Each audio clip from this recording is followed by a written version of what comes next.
Hello, everyone, and welcome to another episode of SaaS Showdown. I am Rose Layton, and this is my partner in crime, Colin McCarthy. How's it going? It's going. And today we are talking about a topic that is near and dear to both of Colin and I's hearts.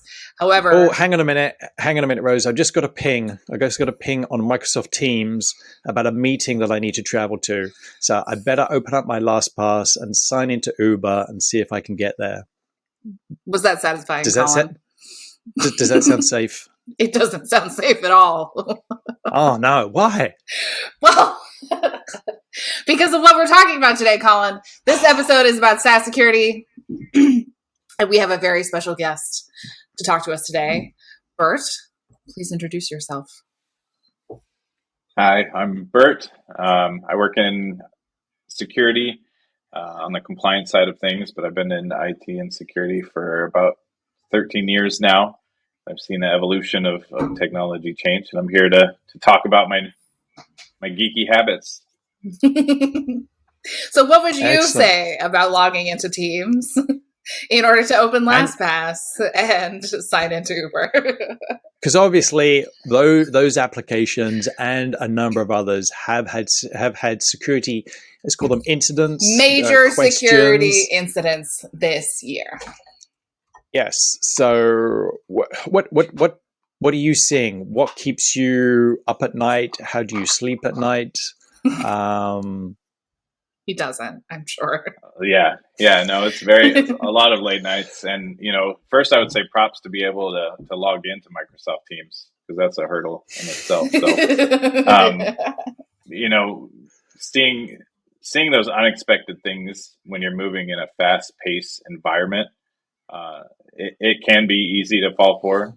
A lot of times we're human, we make mistakes, and that's why they're so effective at what they do, right? They're preying on overworked IT security personnel that have alert fatigue. You multi-factor 10 times a day, you get booted out of systems, you get tired after a long shift, and sometimes you just hit okay, you're not even thinking about it. So Yeah, that does keep me up at night a lot of the time.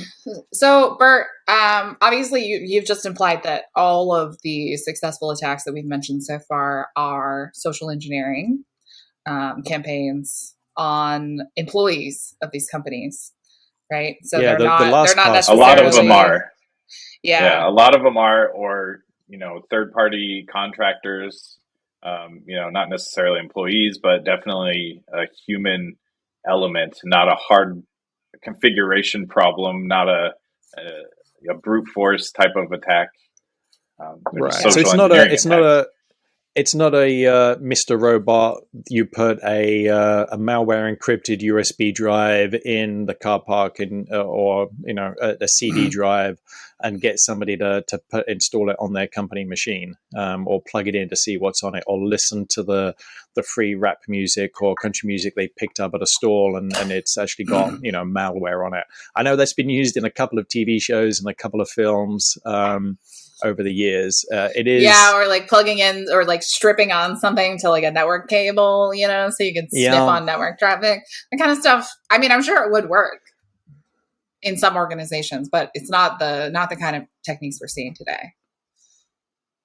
Definitely not today, and over the last couple of years, since there's a shift to remote work and things like that. People aren't like, if I find a USB drive in my driveway, I mean, yeah, I might plug it in to the computer behind me, but just to see what's on it. But you're not leaving your laptop, exposed on a public Wi-Fi network as much as you might be used to. So it's all very contained. There's only one way to get a hold of people anymore, and that's digitally. So, yeah, that's true.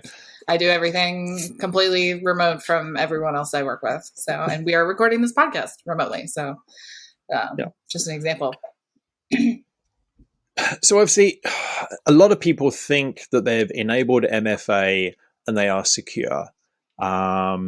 and I've been using MFA at our corporation for the last 10 years. I'm sure Rose, has always had it enabled wherever she's gone, but I'm sure you're all a big component, a big fan and supporter of MFA across everything. There seems to be that sort of, obviously a lot of these hacks and compromised accounts already had MFA. So if you think you're secure with MFA and MFA is being bypassed, and obviously you said about, people get that prompt fatigue, or, don't realize that there is a malicious login on their account, but they're still so used to pressing, the Okta button when it appears on their screen, or another thing, because they've got that muscle memory, and they're not thinking about looking at the location that comes up and says, are you logging in from, New York City or wherever you normally reside, or your IP address might present you as being at, but it's another location. What sort of tools or processes, training, all of it should we as SaaS professionals, because we are not immune to falling foul of these attempts. I know I've fallen foul of a phishing attack in 2004 with a spam eBay message. And quickly realized the last time Collin fell for a phishing attack was in 2004. Y'all alert the media.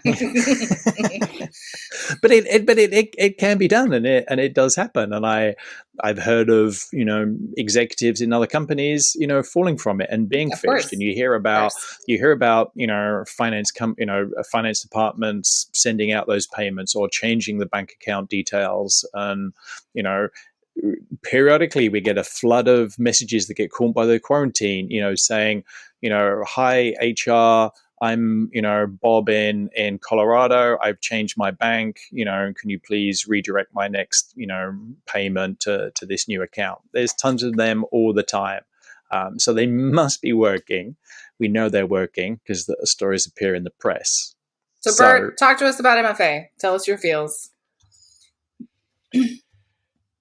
I have been a big fan of MFA. I think it does what it is supposed to do in most cases. Obviously, there's been news about getting around it, but I mean, it did what it was supposed to do. There's just that other element, that human element that they didn't account for. Like, I mean, I clicked the button. That's what it's supposed to do. It just wasn't me that initiated the factor, right? Yeah. So, as we move from this password world to an MFA world, attackers have had all this time to be like, okay, password's not going to do it anymore. I'm just going to hit MFA. I'm going to figure out how to get around this all the time.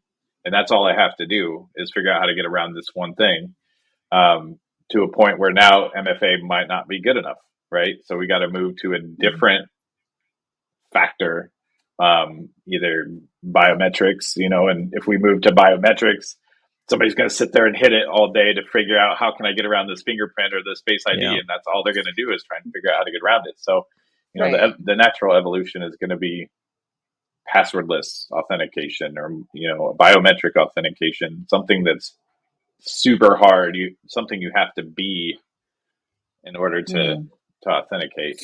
Well, and I think today the biometrics that we use are not perfect, right? So I remember like when Face ID first came out, they talked about how,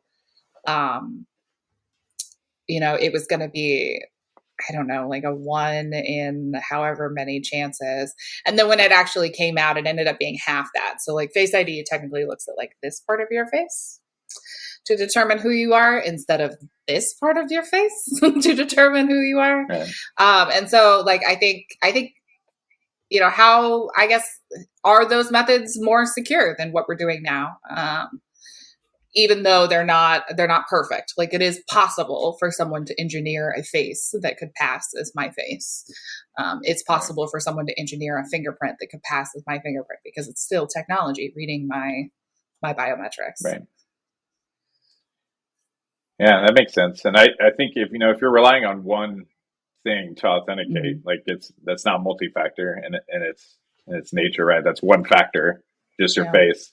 But if you added in like a voice type of, futuristic, like you have your face and you say your, keys double or whatever, then biometrics it will be unlocks. hard, right? Like passwordless, like with multiple factors on biometrics would be difficult. I think what you're trying to get at though is that like there's always a people element. We can never escape that. It doesn't matter like how advanced the technology becomes at recognizing us for who we are until it can like sequence our DNA. And even that, like, right? Like there's still some element of people have to be responsible for themselves, right?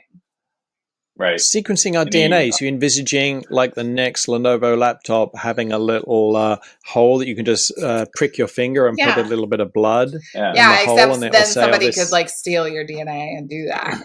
It's very futuristic what we're talking about here, but the people that would target that, like you have a whole other set of issues that you're going to be looking for. So, but there is always going to be that human element. The APIs that you set up, the automations that you set up to do these day-to-day tasks were created by someone, and they will have the access to change that or delete that or make modifications to it. There's always going to be a human involved, I think, for a long time anyway. Yeah, for sure. Because even when you can automate most of the tasks, there are cases where things fail. You have to be able to do them manually. And so there always has to be a fail safe of some kind. But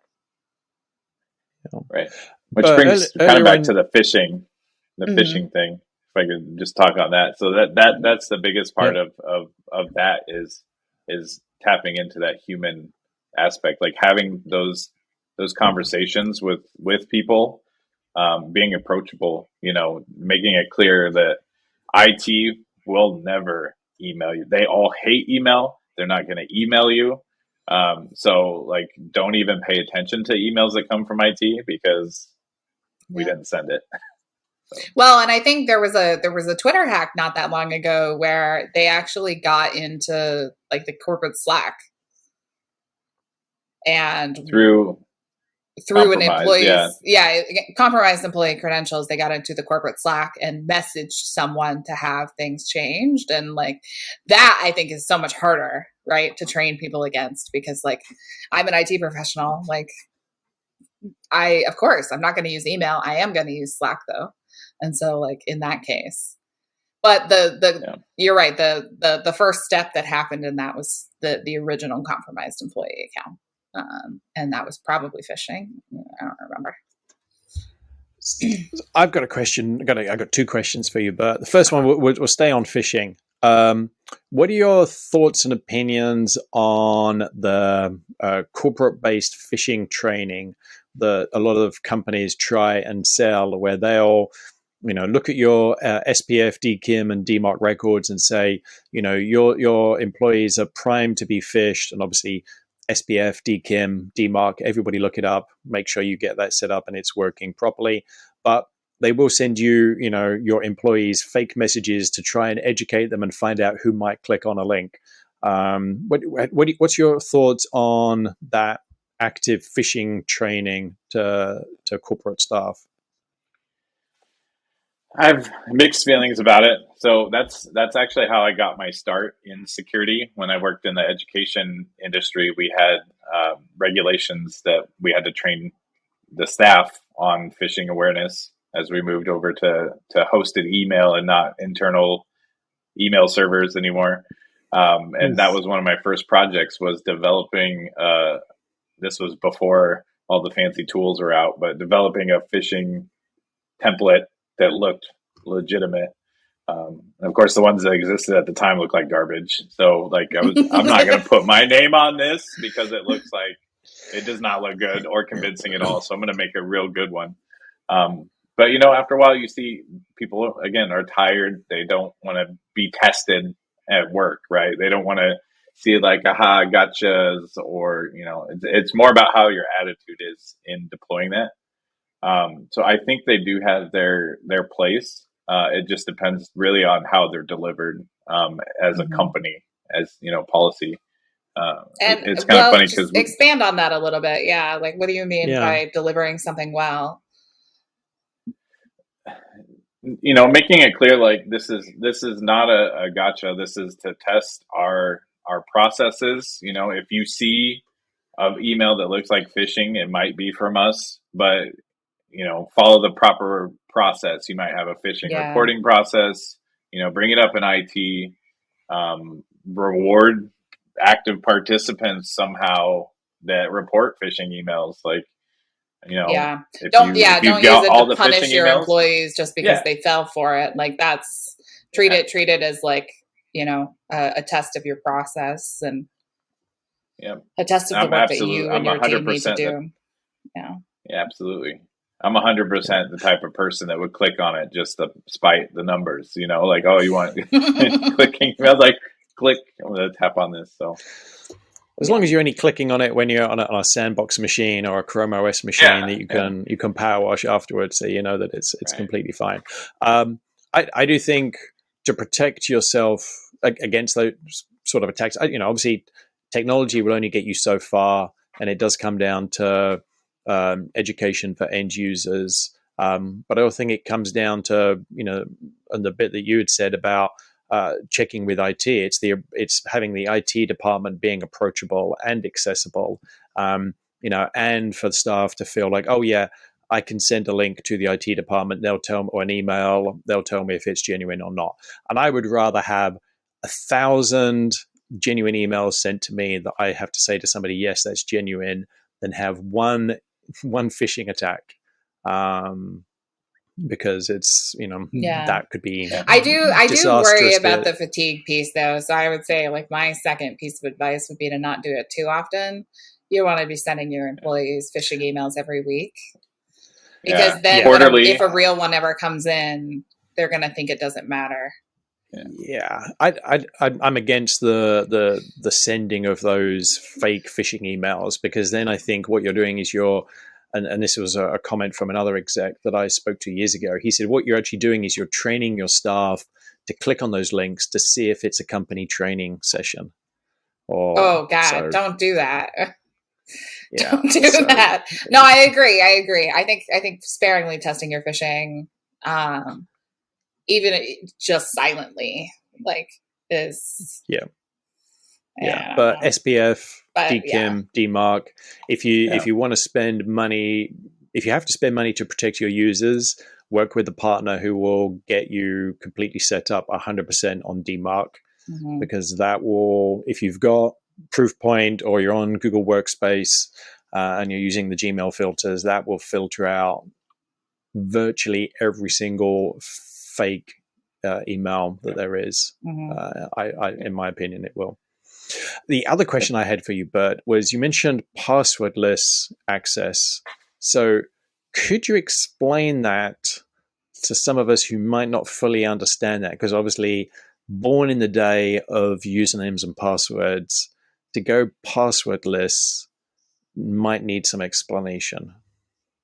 Sure. So I have, my own experiences that I can talk to, and there might be other things out there that I'm sure people would love to comment on. But from my own experience in a couple of places that I've worked at, we've implemented a tool, like Beyond Identity is the name of the product, which works really well with our Okta. It works with Mac, Linux, Windows. This is not a plug for them, but it's my experience, that it removes the need to put in my Okta password. So you just enter your email or username, and then what happens? You go to your Okta. It goes to a token based on your machine, and then I can use a second layer of biometrics to verify, like, yes, I am trying to sign in. But it's kind of like a device trust situation, almost like, I have this certificate on this device. This device is trusted, but I also verify verify with your biometrics also. Yeah. Interesting. Yeah. Okay, so it replaces the password with something else. Yeah. But that's reliant on the people being on a corporate machine. I would think that it doesn't work too well with BYOD or do you have to lock people down to using corporate machines to access their, Microsoft and Google accounts, etc.? I mean, that's kind of where your company policy comes into place, right? So if you're using Okta Verify on your mobile device, you pretty much signed up to have corporate software on your computer or on your personal device. Right. So it works on mobile too. So you just install the app, and the nice thing is the IT and security team can define parameters to be able to even log in based on that product. So if you're not on a certain OS, if you need to update or you don't have antivirus software on it, it won't let you in. So yeah, similar to the context-aware access from Google. Yep. Yes, big fans of that. Which all comes down to the sort of the zero trust model, which is was it trust never, verify often? What's the phrase? Trust but verify? I don't know. There's different iterations. Yeah, there's different iterations of this. Like you were saying, Bert, like the beyond identity model is sort of a device trust scenario. Similar, yeah. Right. You're installing a token or a certificate, essentially, and then verifying that using a second factor. Yeah. Interesting. So you're not trusting the person logging in, but you are trusting the device, right? Because there's been a method, either it's managed by your MDM, from wherever. So several layers of not trusting. I think security and IT have trust issues with devices sometimes. So we'll just call it zero trust, and then no, we don't. It's a framework, right? Yeah. I don't know. Passwordless sounds fun. Sounds fun to me. The other part, obviously, with a lot of these compromised accounts, for them to get to the MFA prompt and then compromise the accounts, they need to know the password. And obviously there's been, so many passwords get reused. You might, reuse your banking or your corporate password on, the local forum site for, the farm stand or something, or some small retailer that gets compromised, some platform. It's that reusing of known passwords, and that's where you have the problem. And obviously everybody was like, use a password manager, the dash lanes, the LastPass, the 1Password, the LastPass, Keeper. There's a whole load of them. What are your thoughts on them? Obviously, because we all got incredibly scared a few weeks or a month ago with the LastPass issue. I'd say with anything in security, there's two sides to it. I think they're great. I use Password Manager every day. I wasn't as nervous about the LastPass issue as people who use LastPass are, because I use them. But to be fair, yes.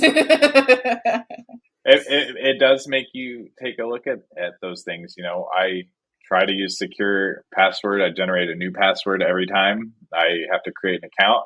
I save it. I don't know it. I just copy it from the app and paste it in when I need it. So, if I were to be kidnapped and tied up for my top secret credentials, I'd be dead, because I don't know my passwords. I don't know what it is. Right. It's in my phone. Well, the password to get into your password manager, right? That one I do. Yes, that one I do. So that's a good call on that. Yeah. Or it could be my face. Nobody's gonna break into your house and see a sticky note on your monitor that has that on it, right? Yeah. I write all my passwords down over here on this whiteboard, right? Next to my computer. Yeah. I agree. There's only a couple of passwords that you need to know in your life. You need to know the one to your password manager, and that's it. And your Wi-Fi one. That's it. Yeah. And the flip side, Bert, you were saying? There's a problem with that as well when you archive password vaults, especially in a shared enterprise environment. You know, you have vaults and credentials and API keys that you're storing. Once they're removed or not in use, if they're reused, they go in the archive. I don't know how many people are digging through their trash too often, but I would encourage, you know, people in IT or security that have access to their password manager's archive, like go through that archive and see. Is look that for root maybe a credentials. gap Look for, that these password managers are not covering? Because like that seems like something I would want to set in my environment to like not keep that stuff, like not keep deleted items for a certain period of time. Absolutely, and that's something you should always be checking on SaaS apps. You know, what's the data retention policy? Like, how long do they keep data if it's not encrypted? But for password and how long do managers, they for keep sure, deleted like, data? Don't use it. You know, we tell people all the time not to use your recycling bin as a long-term storage unit, but you have to do the same thing on SaaS apps, right? Wow. Right. Yeah, that's something I don't think I ever really thought of, is that the password managers themselves are keeping that history for some amount of time. Because you don't ever need it. Once you've changed it, it's saved. What are you using that for?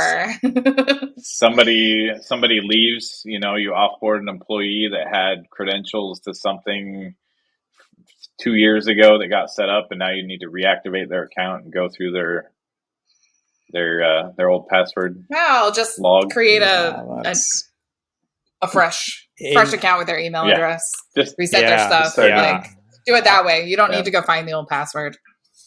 Yeah, only once in my career I've ever had to do a restore of somebody's account to get access to a previous password file to get a password for something. Right, it would have just been and that took forever to do. It would have just been easier to recreate what had been set up that needed this password for. One other question I have, and I love your opinion. Corporations love the policy of every, let's pick a day, pick a number of days, 56, 60, 70, 90 days. They want people to change their password. They won't allow them to use anything similar. Can't use especially Microsoft organizations. X number of passwords. Was slow to relax on the 90-day password change. What are your thoughts on the continued policy of that often recurring password changing policy? How often should we be changing our passwords? No, but should we? Should we? I haven't changed some passwords should we ever? since you know my password. Yeah. There are some passwords I haven't changed since 2013. It's a Google identity. It's got MFA. It's got advanced protection program. And you haven't been warned that it's a compromised password, I assume. And it's not it's not used anywhere else. Yeah. You know, it doesn't need to be changed. But should corporations be getting away from that? Because I think asking employees to constantly change the password introduces weak passwords. I would agree with that. You know, if you want them all to have the same password for everything, make them change it every 30 days and they'll use the same password everywhere. You know, it kind of goes back to having a strong initial password. I think you would be good you'd probably end up forgetting it and having to change it before you would have to change it for any kind of compromise. But that's relying on the fact that it's unique too, right? The basis behind the time frame is people were reusing those passwords, and if there was a breach anywhere, you wouldn't know where you use that password. So let's just have them reset it every 30 days or 45 days just to make sure. So as people get more educated on using password managers, generate secure passwords, use unique ones, I think that could be lifted. Aside from compliance requirements of certain industries where you don't have a choice when you change it. So. Right. That's true. Are the compliance requirements catching up with the times too, or are they still that's kind a good of... question. feel like they are. Okay. You know, even with like PCI has a new version coming out in 2023 to be active by 2025, I think. So PCI version 4 is modernizing the payment card industry. I think local and state, you know, at least in the U.S., California is leading the charge on that, right? To increase security and privacy, not just for customers, but also for employees as well. Well, and yeah, like when the NIST password requirements came out a couple of years ago, and it was like the first big change of saying like, no, you don't need to reset your passwords. And also like, no, you don't need special characters and numbers and stuff like that. Like it just needs to be minimum 8 characters long. Like you just need a long password. The longer it is, the better, but like, it doesn't matter. All the extra stuff doesn't really matter. Like, I don't know. It's funny because like I switched to passphrases a long time ago, but I still have, you know, all my tricks that I do just to make sure that like, you know, I have a number and I have a special character in there for like all the places that still require that. Yeah. And a lot of them are updating to include MFA too. Like it's not just a password anymore. You have to have MFA at least. So yeah. Although I'm still seeing a ton of SMS MFA as like the default. And I'm like, guys, one-time passcode. Yeah. Rose, I got to ask, is your default password battery staple, horse staple battery? It might be, Collin. I won't say. I cannot say on air. It's the old, is it XCD? XKCD comic. Battery horse staple about, something. What's the fourth word? I forget. But yeah. Passphrases are the best way to remember. Pro tip for anybody: XKCD actually does have a really excellent password generator. If you need just passwords generated in the style of battery horse staple car. Find it in the show notes, or we'll put a link there. Lastly, Bert, before we get to our closing time, what new technologies or new direction do you see security going to protect end users? What's on the horizon? What's on your to-do list for 24 and 25? Obviously, I'm going to skip 23 because that's probably already very busy. Yeah. You know, really it's going to be coming back to the users. I think that includes IT and security as well. How do we connect? How do we educate? How do we keep people up on what's happening out in the world of security? What to be on the lookout for?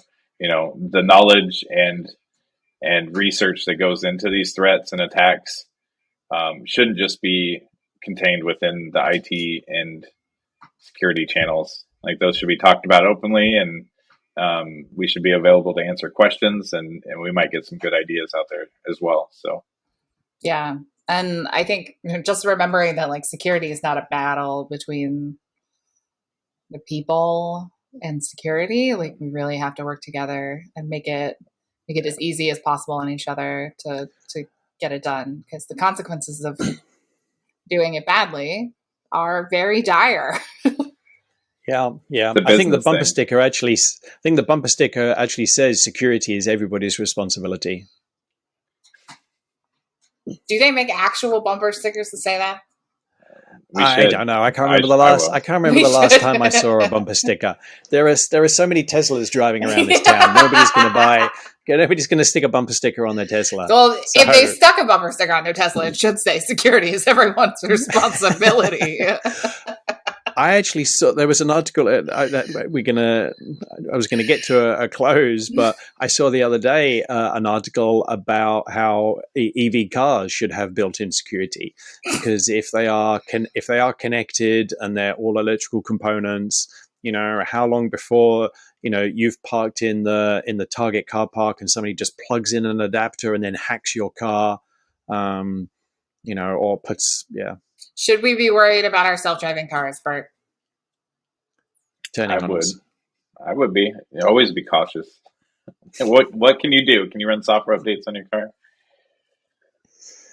We should be able to. Security patches. You absolutely should be able to do software updates on your car. That's the thing. So I don't have a smart car. I'm driving like a 2007 Subaru, so like, whatever. But I always worried about that because I remember when GPS devices came out, I was like, I can't even update this to like let them know that like this road isn't where it says that it is. Like, I don't know how to update this thing. And I always worried about that with smart cars too, because I was like, what? Like, how do you update that? I can't just plug that into my laptop. But it's over the air. Like the Teslas, they get updated over the air. Do they, Colin? Do you know that for sure? I believe they do. That's the headline I've seen. I'm sure they do. So maybe it's all a ploy to get us to go to the dealership once a year. But like OnStar, like I've got a GM vehicle. It's got OnStar. If it was stolen, I could call OnStar. OnStar can track it and stop the vehicle or lock it. Do you have to get that updated? The police will turn up. It does. It updates periodically. I don't get that many updates to the head unit, but sometimes I'll turn it on and it'll do an update. That's crazy. Crazy. Comes over the wire. But yeah. SaaS goes to cars. All right. Any last thoughts before we all quickly leave and change our passwords? Or not, because your password hasn't been changed in over a decade. I don't even know my password. What do you mean? Yeah. There we go. And you don't need write to. Your password down. Don't write your password down. And use biometrics, password managers. Do spend time and money on SPF, DKIM, DMARC.